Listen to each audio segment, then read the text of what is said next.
Oke, mana BB gua duluan ya, sorry.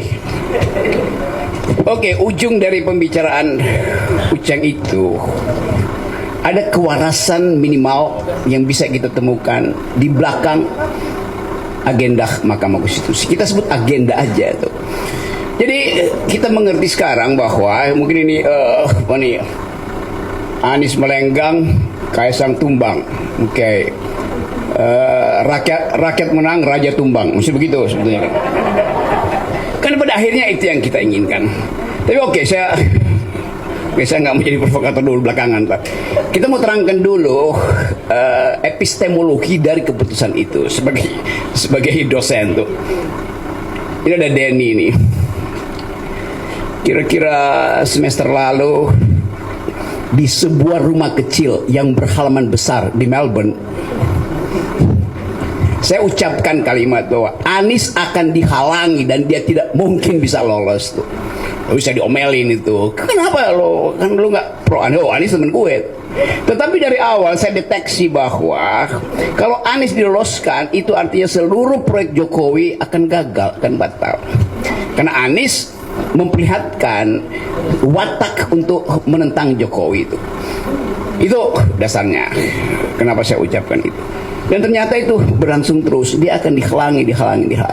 Tetapi yang sedang dihalangi hari ini bukan Anies sebetulnya, tapi mereka yang menginginkan politik bersih, mereka yang menginginkan imperatif dari demokrasi. Itu yang mau dihalangi itu.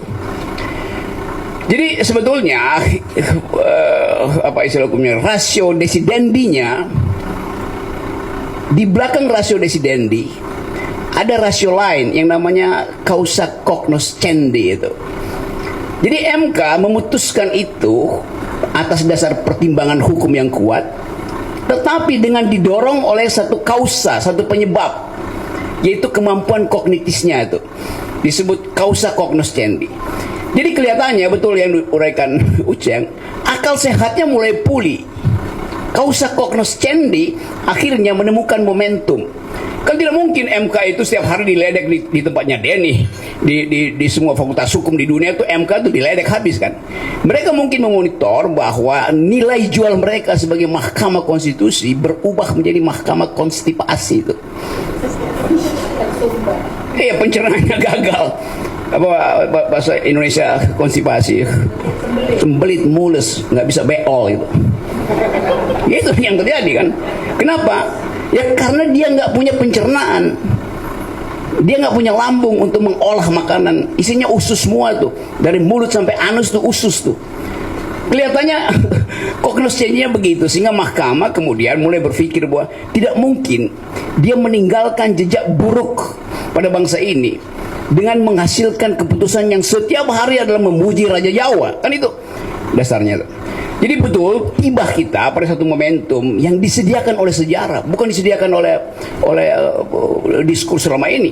Jadi sejarah menemukan momentumnya itu, dan momentumnya itu bertepatan dengan diangkatnya Bahlil jadi ketua Golkar. Dan Bahlil artinya mengkonfirmasi bahwa selama 10 tahun ini pemerintahannya ada pemerintahan seorang Raja Jawa. Raja Jawa nggak semua Raja Jawa bengis. Ada Raja Jawa yang paham bahwa suara rakyat sudah tidak lagi memihak pada dia, maka dia anggap bahwa pulungnya udah nggak lagi ada di atas rupanya.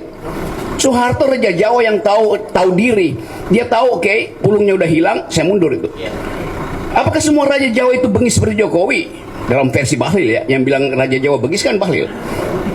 Kan Bahlil bilang ini Raja Jawa, ini bahaya dia bisa lakukan apa aja. Artinya raja yang bengis. Apakah Sultan Hamengkubuwono IX bengis? Apakah Sultan Hamengkubuwono X bengis?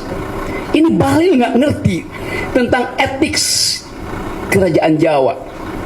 Dia nggak baca Sumar Said, apa namanya tuh, The Ideas of Power in Japanese Culture. Dia nggak baca Ben Anderson tuh. Jadi ini orang betul-betul kosong otaknya tuh. Tapi justru dalam kekosongan otaknya Bahlil itu kita memperoleh kebahagiaan. Yes. Untung ada Bahlil. Kita terangkan berkali-kali bahwa ini kebengisan, ini despot, ini adalah otoritarian. Mending kalau otoritarian benevolent seperti siapa, Lee Kuan Yew misalnya. Ini betul-betul despot in optima forma Jokowi. Saya hanya merumuskan dalam bahasa Latin, yaitu terjemahan dari kata bengis yang diucapkan tanpa sadar oleh Bahlil. Bahlil yang bilang Jokowi itu bengis. Jadi dimungkinkan kita untuk terus mengucapkan Indonesia sebetulnya selama 10 tahun ini diperintah oleh seorang despot alias raja yang bengis. Rakyat Jawa mesti marah pada Bahlil atau pada si raja, karena sistem kerajaan itu tidak ada lagi di Jawa. Kenapa dipulihkan sifat bengis dari kerajaan itu? Jadi selalu sejarah itu ada variabel yang tiba-tiba muncul dan membuka peluang kita untuk menghasilkan kembali Indonesia yang berpikir, menghasilkan kembali imperatif demokrasi dalam kehidupan kita. Nah, momentum itu udah ada sekarang. Apapun yang akan dilakukan, ini udah pasti itu. Istana itu lagi cari cara bagaimana menahan demonstrasi hari ini dengan menunda keputusan di DPR tuh. Buying time, ya oke. Berapa lama dia kuat itu kan? Saya hitung mungkin malam ini akan ada evaluasi berikutnya, berapa puluh miliar lagi yang mesti dipakai untuk menyewa preman-preman dari Tangerang, bajingan-bajingan dari Bekasi. Tapi saya tahu bahwa gue bergaul dengan mereka, bajingan-bajingan yang paling buruk pun, preman yang paling seram pun tahu bahwa Jokowi itu sudah kelewatan, dan mereka nggak mau lagi dibeli. Taruhan sama saya. Bahkan mereka akan bergabung dengan mahasiswa. Itu yang kita sebut, this is the beginning of the end. Sudah bergerak menuju akhir. Jadi sekali lagi teman-teman, momentum ini tidak mungkin kita cegah lagi itu. Ya mungkin Bahlil konstipasi dipanggil sama Jokowi mau ditabok dia tuh. Lu bikin gara-gara lu kuya, kira-kira begitu kan. Apalagi teman-teman muda di Golkar. Oh itu udah caci maki semua. Jadi kelihatannya itu yang terjadi. Tinggal kita lihat basa-basi dari Dasko buat nerangin keadaan kenapa nggak ada keputusan tuh. Jadi tetap sejarah on track sekarang. Kemampuan kita untuk mengkonsolidasi masyarakat sipil adalah kesempatan terbaik negeri ini untuk mengatakan bahwa enough is enough, Master Raja Jawa dan seluruh punggawa dia itu. Yang terjadi sekarang adalah kecemasan dari lembaga-lembaga survei yang kontraknya pasti habis tuh. Habis kan orang nggak percaya lagi kan. Siapa namanya Kodari CS itu kan yang kontraknya sampai selesai proses ternyata digagalkan oleh si Bahlil sendiri kan. Jadi Bahlil itu adalah iblis yang sedang berbuat baik buat demokrasi itu. Yang terjadi kan. Maka saya berterima kasih pada Bahlil. Anda mengucapkan sesuatu yang subconscious Anda, dari bawah sadar diucapkan itu. Mereka yang belajar Sigmund Freud, psikoanalisis, Lacan itu tahu bahwa yang dia sebutkan itu sebetulnya hal yang memang ada di hatinya itu. Tapi saya minta maaf, saya bercanda. Enggak. Split of the tongue itu yang resmi sebetulnya.